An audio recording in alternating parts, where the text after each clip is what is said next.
Quais são os melhores investimentos para 2026, que está começando agora? Aliás, feliz ano novo. Nesse vídeo aqui é isso que eu vou te responder. 2025 foi o ano de alta de bolsa, seja brasileira, seja norte-americana. Mas olhando para 2026, será que é a bolsa que vai vencer? Ou será que é a renda fixa ou o ouro? Presta muita atenção aqui nesse vídeo, porque aqui eu vou te responder como a gente faz para saber se algo está caro ou se está barato. O que rolou em 2025 e principalmente quais as perspectivas para 2026 e como estruturar uma carteira com os melhores investimentos possíveis para ver o teu patrimônio ser preservado e multiplicado com o passar do tempo. Então, presta atenção em tudo que eu vou te mostrar, já deixa o dedo no like se você gostar do conteúdo e vamos começar aqui com o conceito de preço. Para entender onde investir, é um passo bom você entender como determinar se algo está caro ou barato, certo? Para isso, quero fazer uma analogia com carros, tá? Vamos pensar num Porsche. Vamos pensar ali num Porsche Panamera, tá? Vamos dizer que esse aqui seja o teu sonho de consumo. Agora, se alguém chega e fala, olha, eu vendo o meu Porsche Panamera para ti, ele tá seminovo e eu te vendo ali por 10 milhões de reais. O que tu vai fazer? Tu vai pensar, pô, tu tá louco. Não faz o menor sentido. Isso aqui está muito caro, mesmo sendo um Porsche Panamera. Da mesma forma, se alguém te oferecer um Renault Kwid, sim, um Kwid 0 km. Um carro que possivelmente não é o teu sonho de consumo, mas se alguém te oferece ele por 20 mil reais ou 30 mil reais. Opa, você pensa, cara, esse carro aqui custa 79 mil, então um 0 km me parece que tá bem barato. É óbvio que talvez tu pense, não, peraí, tem um risco aqui desse desconto significar que esse carro tem algum problema, veio com algum BO de fábrica, mas inegavelmente você olha e pensa, tá barato. No mercado financeiro acontece mais ou menos da mesma forma. Inclusive aqui no Clube do Valor, uma das nossas principais estratégias de seleção de ações é justamente uma estratégia de selecionar ações que sejam muito baratas, muito descontadas. E na média, para você entender se uma ação ou se um fundo imobiliário, uma ação norte-americana está barata, você olha para alguns indicadores. Eles são uma forma simples, rápida de você entender ali se tem algum desconto ou não. Eu quero pegar aqui como exemplo o índice preço por lucro, o PL. É um índice bem famoso. Acho que todo mundo que estuda um pouquinho mais sobre ações já ouviu falar nele. Basicamente indica em quantas vezes o mercado está pagando pelo lucro de uma determinada empresa. Quer dizer, uma empresa que está com PL de 5 significa que o seu preço está 5 vezes o seu lucro anual. Tudo mais constante, isso aqui indicaria quantos anos você levaria para recuperar o seu investimento se essa empresa mantivesse os mesmos resultados, o mesmo lucro líquido, etc. Aí pensa na mercearia do teu bairro, no mercado de esquina. Tinha um muito bom onde eu morava quando eu era criança, Mercado de Progresso. Se a mercearia ali lucra 100 mil por ano, por exemplo, e o dono quer 1 milhão para te vender, quer dizer que o PL da mercearia está a 10. Quer dizer que em 10 anos, tudo mais constante, essa compra da mercearia se paga. Agora, se o lucro sobe para 200 mil e o preço continua 1 milhão, opa, quer dizer que o PL caiu para 5, ficou mais atrativo. Em 5 anos eu já tiro o meu dinheiro aqui. Vamos olhar para a Bolsa norte-americana. Uma das grandes preocupações do momento é a existência de uma bolha na área de inteligência artificial. Quem fala disso é inclusive Howard Marks, investidor emblemático do mercado financeiro, que no começo de 2025 já falava estar monitorando uma bolha e que curiosamente foi uma das pessoas que acertou sobre a bolha.com lá no início dos anos 2000. Bom, dessa vez ele falava exatamente sobre a subida dos valuations do S&P 500 para os níveis mais altos desde a pandemia, alertando sobre essa característica atual da bolsa norte-americana. E aí, esse gráfico aqui vai nos ajudar a entender isso melhor. O múltiplo preço por lucro do S&P 500 atingiu patamares raros nesse século. Isso com as 10 maiores ações respondendo por quase 40% do índice, tornando ele muito concentrado no topo, com valuations altos, preocupam parte dos investidores sobre uma possível bolha, em especial em inteligência artificial. Agora, vamos olhar um pouco para a Bolsa Brasileira e aqui vem o pulo do gato. Mesmo com o lucro das empresas brasileiras tendo crescido, mesmo com a Bolsa tendo subido 30% no ano e mesmo com a Selic a 15%, a nossa realidade de preço por lucro ainda é bem diferente da realidade das ações norte-americanas. O mercado brasileiro está barato em termos relativos. Nosso PL está abaixo de 10 enquanto historicamente ele ficou na média em 11%. Com um detalhe de que a nossa bolsa lá vem descontada ali desde a pandemia praticamente, desde meados de 2021. E se o lucro das empresas, se o resultado delas continua lá, firme e forte, crescendo, imagina o que será que pode acontecer quando a taxa de juros começar a cair e quando o Brasil passar a precificar juros de longo prazo mais baixos do que os atuais. Aí você pode se perguntar, mas por que isso acontece, Ramiro? Por que o PL ainda está baixo, mesmo com a bolsa subindo pra caramba? Bom, aqui podem ser vários motivos, né? As pessoas ainda estão travadas na renda fixa com taxas altas, elas ainda estão com medo de volatilidade. Inclusive dá para ver quando a gente olha essa tabela, né, da composição de investidores na bolsa brasileira. A gente está falando aqui majoritariamente de investidores institucionais e estrangeiros.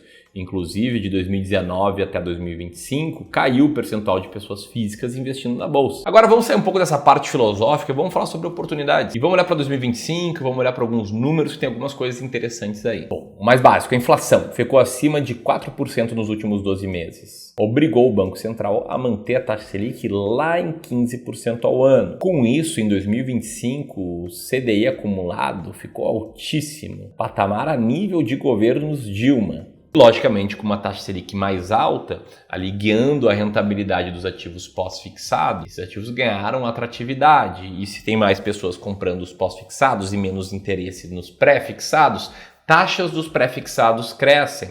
Então a gente vê aí um tesouro pré-fixado rendendo quase 14% ao ano até 2035, podendo travar essa taxa. A gente vê títulos pagando IPCA mais uma taxa de juros, beirando ali 7,5% até 2035. Então a gente viu taxas muito altas na renda fixa brasileira ao longo de 2025, mas talvez a grande surpresa tenha sido na renda variável, que ninguém mais queria. Por quê? Porque em 2024... teve um desempenho sofrível, né, ali para a Bolsa de Valores brasileira. O Ibovespa caindo 9, fundos imobiliários caindo 6, CDI rendendo pra caramba. E quando ninguém quer, o que acontece? Fica muito barato. Quando fica muito barato por muito tempo, o que acontece? Tende a subir. Então a gente vê aí a Bolsa fechando na gravação desse vídeo, uma alta de mais de 30%, fundos imobiliários perto de 20%, ambas ganhando aí do CDI. Se a gente pensar em Bolsa de Valores em dólares, então, esquece, subiu pra caramba. Enquanto isso, no mercado americano houve muita volatilidade, mas também um bom desempenho. Para quem não lembra, 2025 começou com as políticas tarifárias do Donald Trump, depois avançou com medo generalizado de bolha, em especial ali em relacionado a IA. E aí de janeiro a abril a bolsa americana chegou a cair 16%. Do fundo ao topo chegou a subir quase 40% e fechou o ano subindo quase 18%. E o que você acha que vai ser do ano que vem? Deixa aqui sua projeção, que é um pedido que é quase uma sacanagem minha, porque aqui no clube a gente não trabalha com projeções.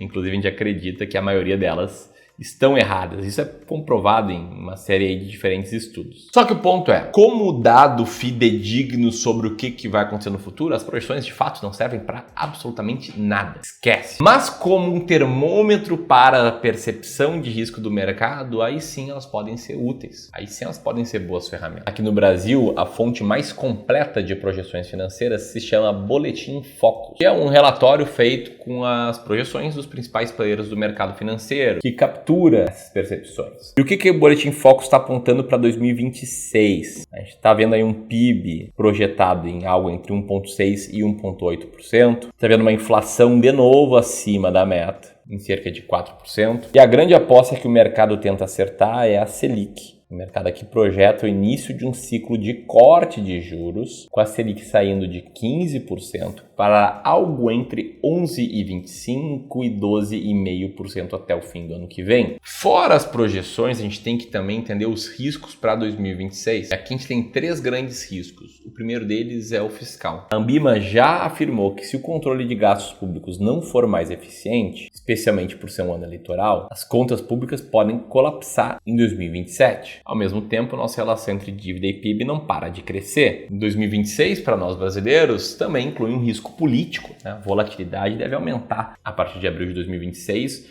com as definições de candidaturas à presidência, gerando o famoso trade eleitoral. E lá fora, o risco agora é o medo generalizado de uma correção brusca em Wall Street por conta de uma bolha, que pode respingar, é claro, no mundo inteiro. E isso nos leva à pergunta central. Tá, Ramiro, então qual é o melhor investimento para 2026? Para mim a resposta nunca vai ser uma coisa única, tipo ações. esquece. Vai ser sempre um jogo de equilíbrio de escolhas que você deve fazer entre desconto, qualidade e previsibilidade. Como assim? A gente pensar em oportunidade de desconto, o Ibovespa está bem descontado, tá? Mesmo depois de um 25 forte, as ações na média estão bem descontadas. Mesmo depois de toda a alta. Se a gente for pensar em qualidade, a gente sempre tem que ter um pezinho nos Estados Unidos. Porque investidor brasileiro que tem tudo atrelado ao Brasil está correndo muito risco. Mesmo com uma eventual possível bolha da IA, defendo aqui que todo investidor de longo prazo, com mínimo de tolerância ao risco, tem que ter participação no exterior. Em 2025, empresas como a Nvidia batendo recorde atrás de recorde de lucro, puxadas de fato pelo boom da inteligência artificial. E o fato é que se dá qualquer coisa ruim no Brasil, o dólar sobe bastante e essa parte da nossa carteira nos beneficia. E o terceiro ponto sobre previsibilidade e altas taxas, não dá para não mencionar a renda fixa. As taxas de renda fixa, na média, estão muito altas. Inclusive a Selic lá em cima. E nesse momento, talvez você esteja pensando, poxa, Ramiro, falou e não falou nada. Sabe por quê? Porque toda essa história de o melhor investimento é Fugazi, né? Sabe? Do Lobo de Wall Street, Fugazi. It's Wazi.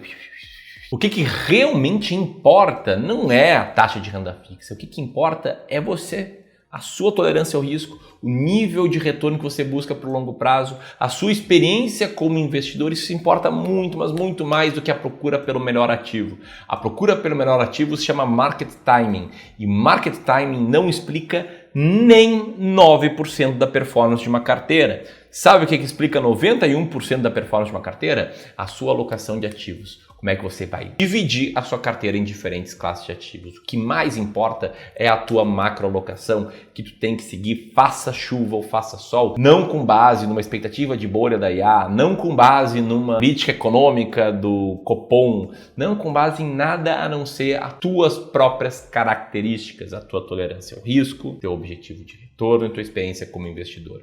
É isso que a gente faz para todos os investidores aqui no Clube do Valor. A gente desenha uma carteira e a gente implementa essa carteira comprando bons ativos, ativos descontados. A minha carteira é diferente da carteira de vários investidores nossos, porque eu sou uma pessoa diferente e vários investidores nossos. Outros investidores nossos com um perfil de risco parecido com o meu, talvez tenham uma carteira parecida com a minha, mas o ponto é, tu tem que ter uma alocação clara, de acordo contigo, e seguir ela de forma fiel. Exemplo, a carteira desse investidor aqui deveria ter 10% de peso em renda fixa pós, 10% de peso em renda fixa pré e 20% de peso em renda fixa inflação. Logo, ela está com mais peso do que deveria em renda fixa pré e menos peso em renda fixa inflação. Tem que vender um pouquinho aqui para comprar um pouquinho aqui. Ela deveria ter 20% em fundos imobiliários, 20% em ações, 20% em ações norte-americanas. Mas ela está com 21% em ações brasileiras. Logo, ela tem que vender um pouquinho, mesmo com toda alta, para comprar um pouco de ações norte-americanas, mesmo com todo o medo de bolha. Simples desse jeito. Investir assim é a forma mais fácil que existe de investir. E isso é técnica, é ciência, é método. Qualquer um pode aprender a investir dessa forma. Tanto é que agora, na primeira semana de janeiro, eu vou fazer uma live mostrando quais são as 3 alterações para você fazer na sua carteira de investimentos para aumentar o seu potencial de retorno de 2026 em diante. Se você leva a sério investir, não interessa se você tem 10 mil acumulados, 100 mil, 1 milhão, 10 milhões, você tem que participar dessa aula. Para você participar, eu vou deixar o link aqui, beleza? Aperta ali, te inscreve, é de graça e eu te espero lá.